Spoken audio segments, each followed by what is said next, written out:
Nusantara khususnya Sumatera Utara, memiliki gunung vulkanik aktif, namanya Gunung Sinabung yang terletak di dataran tinggi Sumatera Utara.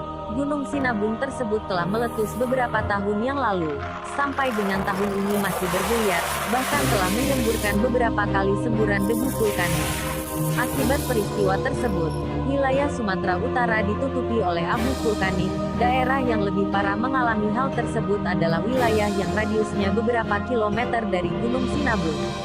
Akan tapi, abu vulkanik pada tahun 2019 ini, khususnya pada bulan Februari tahun 2018, abu vulkanik tidak hanya melanda Sumatera Utara saja, tapi sudah memasuki sebagian wilayah Aceh. Terutama wilayah Aceh yang dekat dengan Sumatera Utara, seperti yang terlihat dalam video ini, merupakan sisa dari abu vulkanik Sinabung tadi malam, Senin, tanggal 19 Februari tahun 2018, kondisi Seni malam lebih parah dari hari ini atau Selasa. Pada pagi hari ini atau Selasa, sisa abu vulkanik Senin malam masih terlihat sampai pagi Selasa ini.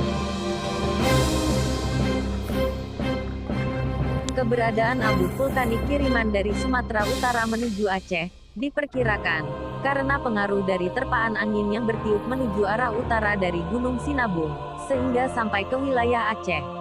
Abu vulkanik yang sampai ke wilayah Provinsi Aceh, diperkirakan telah ada pada 2 hari yang lalu, tapi baru nampak jelas pada Senin malam tanggal 19 Februari tahun 2018 sampai dengan pagi hari.